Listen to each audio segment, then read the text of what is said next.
सभी को नमस्कार और सभी मीडिया कर्मियों का भी धन्यवाद। सभी मीडिया कर्मियों का भी धन्यवाद और यहाँ पे जितने भी खिलाड़ियों के समर्थन में खाप पंचायतों के प्रधान, किसान संगठन से आए उन सब का धन्यवाद। और हमारा प्रेस कॉन्फ्रेंस करने का सबसे बड़ा कारण हमारा ये है कि जो हमारी लड़कियाँ थी जिन्होंने पुलिस में कंप्लेंट दे रखी है, 7 लड़कियों ने, उनको तोड़ने का काम किया जा रहा है। हमें नहीं पता पुलिस प्रशासन ने उनके नाम किसके सामने डिस्क्लोज किए गए हैं, उनकी जान को भी खतरा है। और जो फेडरेशन के लोग हैं उनके घर पे पैसे ले लेके पहुंच रहे हैं, तो उनको मुझे लगता है कि अगर उनको कुछ, उनकी जान को कुछ भी होता है, कुछ भी डैमेज होते हैं, उनके परिवार में भी कोई भी घटना होती है, तो उसकी जिम्मेदार पुलिस होगी और गवर्नमेंट होगी। तो जो लड़कियों ने हिम्मत दिखाई है एफआईआर करने की बजाय आप उनको डरा धमका के उनको दोबारा से कि आप पीछे हट जाइए, पैसों में तोड़ने का काम कर रहे हैं। और अभी कमेटी का एक आदमी सामने भी आ गया कि भाई मेरे साइन नहीं हुए, तो अपने आप ही साबित हो गया कि वो झूठे हैं। तो ये चीज़ें प्रेशर से की जा रही है। मुझे नहीं पता कि भाई पुलिस प्रशासन क्यों इस पे एफआईआर दर्ज नहीं कर रहा अभी तक। जो चीज़ें पीछे जो राहुल गांधी जी ने बोला था भारत जोड़ो यात्रा के समय पे कि भाई बहुत सारी लड़कियों ने बोला कि हमारे साथ कुछ घटनाएं हुई हैं, तो सीपी साहब उनके घर पे पहुंच गए थे लड़कियों के नाम पूछने के लिए। लेकिन हमारी लड़कियों ने तो लिखित में कंप्लेंट दे रखी है, उनका जब भी एफआईआर दर्ज नहीं हो रही। एफआईआर दर्ज करना नाम कैसे निकला? तो उसका कारण हम पूछ सकते हैं कि क्या है, इतना कौन सा दबाव है कि आप लड़कियों ने कंप्लेंट देने के बाद भी आप एफआईआर दर्ज नहीं कर रहे हो? आप बता दो।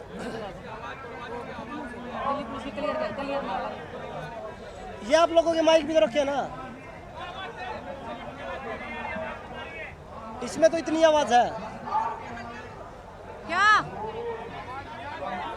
ठीक है बोलो भाई, इसने और क्लोज कर दो ना, तेज आवाज कर दो इसकी। पीछे नहीं। जो कमेटी में हमारी लड़कियां रिपोर्ट दे के आई थी और कमेटी के जितने भी मेंबर्स थे, आज बबीता ने खुद मीडिया में आके बोला है कि मेरे साइन नहीं, मेरे से जबरदस्ती साइन कराए गए और मेरे हाथ में से रिपोर्ट छीन ली, मुझसे मैंने रिपोर्ट पढ़ी भी नहीं। तो जो कमेटी के मेंबर्स थे उनकी आपस में सहमत नहीं थे, तो रिपोर्ट सबमिट कैसे हुई? कमेटी के मेंबर्स आपस में सहमत नहीं थे। बबीता ने खुद आज आके बताया कि मुझसे जबरदस्ती साइन लिए गए और मेरे हाथ में से रिपोर्ट छीन ली, पढ़ने भी नहीं दी। कि आपके तो परिवार के लोग हैं? कि आपके परिवार के लोग हैं? हाँ, कि आपके परिवार के लोग हैं, आपको क्यों पढ़ाए हम रिपोर्ट? तो परिवार के लोग हैं तो फिर कमेटी में उनको ऐड क्यों किया गया? तो कमेटी में इतना आपस में वो सहमत नहीं थे, तो रिपोर्ट सबमिट करने का भी कोई तुक नहीं बनता। और जैसे कि बोल रहे कि उसी रिपोर्ट के आधार पर पुलिस फैसला लेगी, तो उस रिपोर्ट के आधार पर पुलिस क्यों फैसला लेगी? पुलिस पे तो हमने कंप्लेंट दे रखी है, उस पे फैसला ले, एफआईआर हो जल्दी से जल्दी। दिल्ली पुलिस का बता दे। दिल्ली पुलिस का कोर्ट में बता दे, हमारा केस ले लिया, एंटरटेन हो गया। हाँ जी, और आप सबको बता दें कि सुप्रीम कोर्ट ने हमारा केस जो लिया है, हम बहुत शुक्रगुजार हैं। हमारे जो सुप्रीम कोर्ट है उनके, हमारे जो सुप्रीम कोर्ट में CID चंद्रचूड़ सर जो है, हम लड़कियों का इतना सेंसिटिव मुद्दा उन्होंने अपने संज्ञान में लिया है। दिल्ली पुलिस को नोटिस दिया है कि आप एफआईआर कीजिए, और क्यों नहीं एफआईआर की है उसके ऊपर हमें जवाब दीजिए।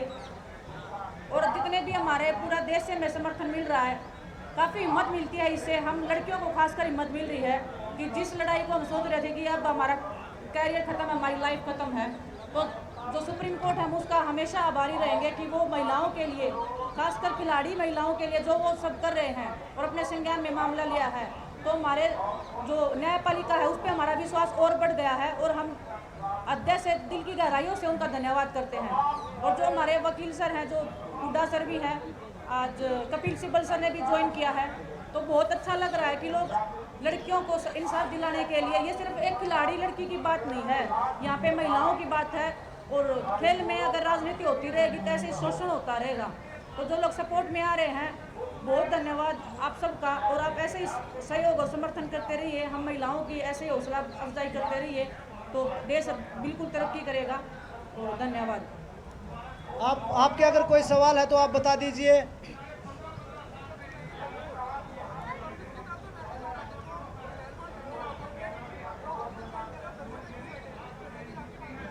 किन का मैसेज आया है? सर्विसेज का हमने सर्विसेज से छुट्टी ले रखी है अपनी, और प्रोटेस्ट अधिकार है सबका। कौन सा खेलने नहीं आए, कौन से टूर्नामेंट में वो हमारी मर्जी है। अगर हम पार्टिसिपेट नहीं करेंगे तो हम अपनी नौकरी कर लेंगे। नौकरी से छुट्टी लेना सबका अधिकार होता है।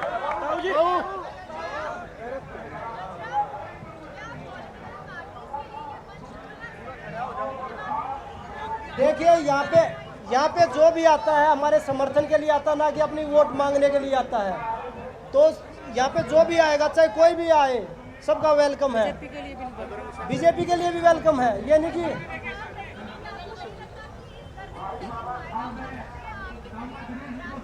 जो लड़कियों का फायदा उठ रहा है वो आप लोग दिखा दीजिए। वो चुनाव से ज़्यादा बड़ा है। चुनाव तो उसके आगे कुछ भी नहीं है। तो हम चुनाव के लिए नहीं कर रहे, राजनीति करने के लिए, यहाँ एमएलए एमपी बनने के लिए नहीं आए हम। हमें शौक नहीं है यहाँ फुटपाथ पे सोने का।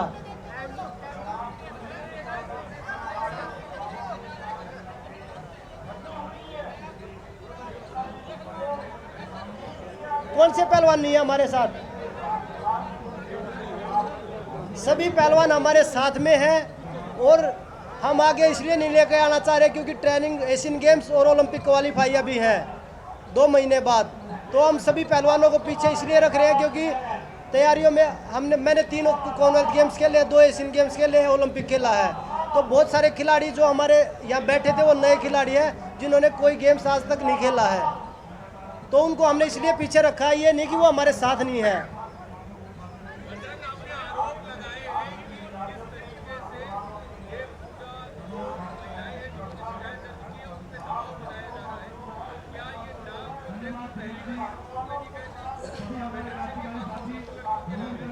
अगर हमें जरूरत पड़ी तो जो लोग गए हैं घर पे, उनके पैसे लेके गए हैं, दबाव बनाने के लिए गए हैं, अगर जरूरत पड़ी, अगर वो अपनी हरकतों से बाज नहीं आए तो हम उनके नाम मीडिया के आगे भी लेंगे। देखिए कोर्ट पे हमें भी विश्वास है। हम ये नहीं, ब्रजभूषण तो पहले ये भी बोल रहे हैं कि कमेटी फैसला करेगी। आज न्यूज में आ रही है कि व्यवस्था पे वो आप भरोसा नहीं कर रहे। कौन सी व्यवस्था की आप बात कर रहे हैं? सारी व्यवस्था तो आपने खराब कर रखी है। नंदिनी नगर में आप चैंपियनशिप करवा रहे हैं जहाँ पे उनका गढ़ है, और जो सस्पेंड कर रखे जो गवर्नमेंट के एम्प्लॉय थे विनोद तोमर, वो लड़कियों को मेडल पहना रहे हैं वहाँ पे। ये कौन सी व्यवस्था की बात कर रहे हैं?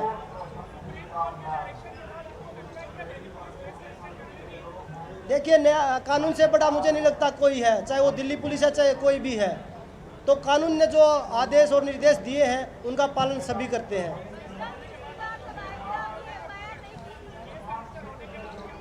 वो हम सभी जो हमारे जो कमेटी गठित करी है वो जो फैसला लेगी हम उसी पे चलेंगे। वो हमारा फैसला नहीं होगा क्योंकि हमने एक बार अपना फैसला लेके देख लिया है। हमारे साथ जो राजनीति हुई है वो हम दोबारा नहीं चाहते।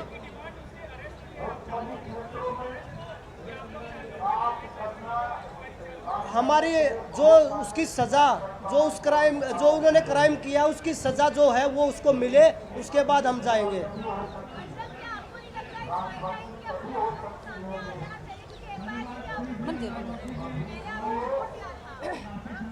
मैडम सामने लगा दे। वही मैं आप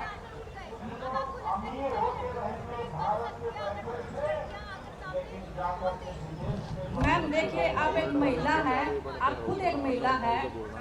आपके साथ में ऐसा कुछ होता है, किसी भी महिला के साथ होता है, कितना आसान होता है कि पब्लिक को ये बताना कि मेरे साथ ऐसे ऐसे हुआ है।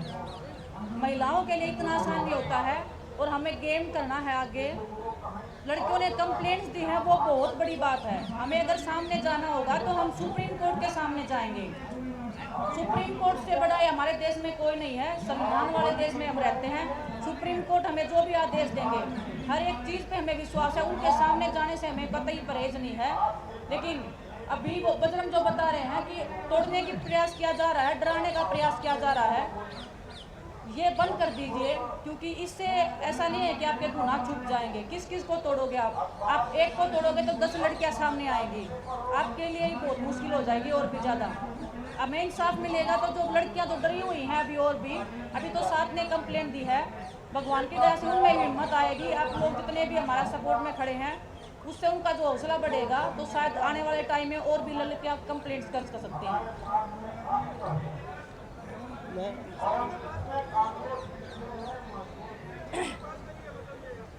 जिन लड़कियों के नाम आए हैं उन सब के पास गए हैं।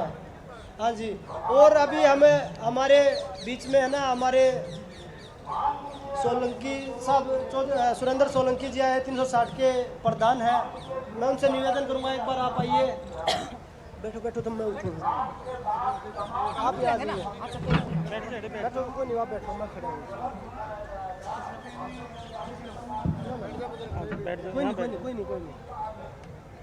मैं आप सबके माध्यम से और आप सबको बताना चाहूँगा कि उत्तर भारत की सभी खाप पंचायतें इन खिलाड़ियों के साथ हैं, क्योंकि जिस तरीके से इन खिलाड़ियों के साथ ये घटनाक्रम पिछले 3 महीने से चल रहा है, कहीं ना कहीं बड़ा दुर्भाग्यपूर्ण है। ये वही खिलाड़ी हैं जो अंतर्राष्ट्रीय लेवल पर देश का नाम रोशन करते हैं और सभी किसान परिवार से हैं। तो खाप पंचायतों ने फैसला लिया है कि जब तक ये लड़ाई चलेगी, सभी खाप पंचायतें इन खिलाड़ियों के साथ मजबूती से खड़ी।